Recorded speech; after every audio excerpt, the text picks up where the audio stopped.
So I'm going to, at this point, read, how are we doing on time? Oh, here we are. Okay, we're at 4:20. No jokes about that. 4:21, actually. Yeah. So, I'm going to read the preface of my short story collection. This just kind of tells you a little bit about the whole collection. It kind of sums up my thoughts about it. This collects short stories from about a 5-year period. I think from 2009 to 2014. I think it was published in 2015.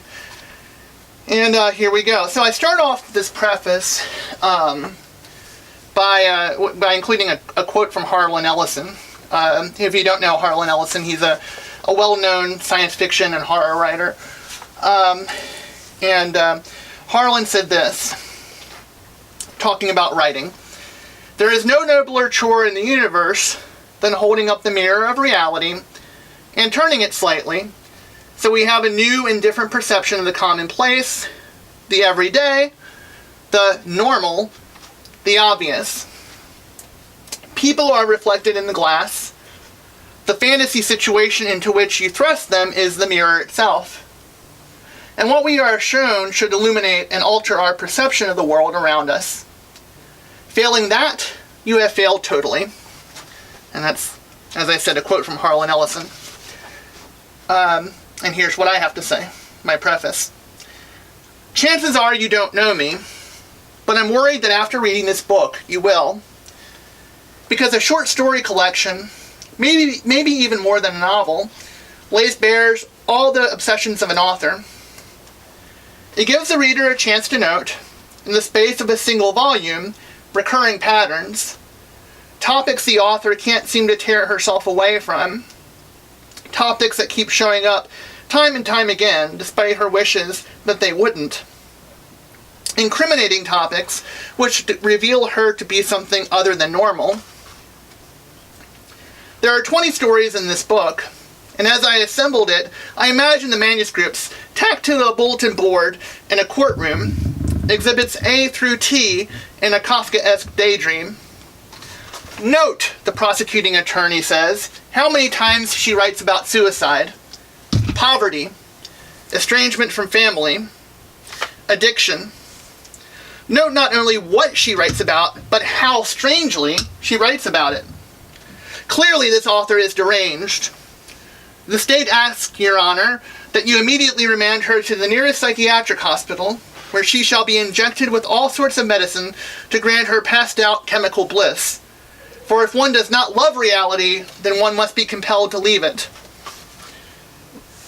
In response to these charges, I offer a complicated plea. Simultaneously guilty and not guilty.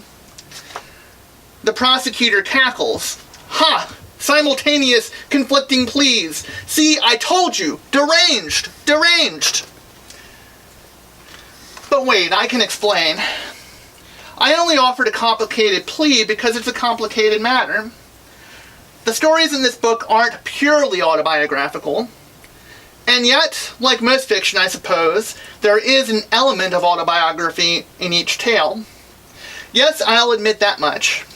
And if that admission leads the readers and the jury to find me guilty, deranged, so be it. But allow me to discuss the nuances involved. When I sit down to write a story, a strange phenomenon occurs. I call it dual possession. The character possesses me, occupies my heart as I tell the tale. At the same time, though, I'm possessing the character. During the writing of the story, we dwell inside each other. The prosecutor points at me. Dual possession? Huh, that's your defense for the content of these stories?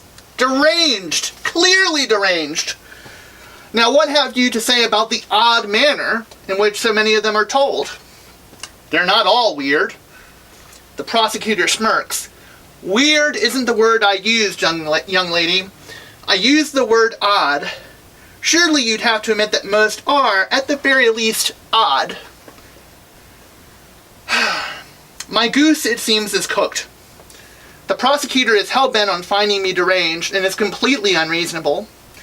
So let me take my appeal instead directly to you, the readers, my jury. All my stories are mirrors, reflecting me and my surroundings, albeit, as Ellison said, turned slightly, tilted, warped. The stories in the first section of this book are filthy, cracked mirrors, reflecting my darkest scars. There are scars left where hunger clawed at me for a year or two. There are scars left by family estrangement and sick relationships. Scars left by depression, death, grief, and other troubles. All the injuries themselves are in the past now. I survived, and am grateful I survived. But the scars demand to be addressed. Fiction is one of the several ways in which I've addressed them. I call this section Broken Mirrors. If Broken Mirrors sounds a little too intense, flip forward to one of the other sections. Funhouse Mirrors is a section of more comedic, or at least absurd, stories. Now, because I wrote them, they're still fairly grim, but at least each wince is offset by a chuckle. And that counts for something, right? Or maybe you'll want to check out the Boudoir Mirror section first. That section assembles my stories about identity, gender, and sexuality. The coda is self-explanatory. If you only read one story in this book, read the single story comprising that section, The Mirrors. Allow me to conclude this statement in my own defense by instructing you, the jury, to take a good look into these mirrors. Your question of my madness or sanity should hang on a single question. Is it only me you see reflected, or do you not also find glimpses of yourselves in them as well?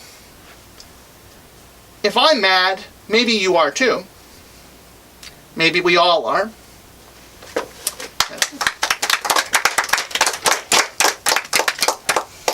Okay.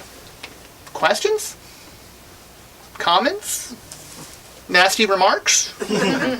Okay, we're good. I think what we're going to do now is hang out. I'll be happy to sign books, chat about writing, any of the above, and it's awful good to have you all here.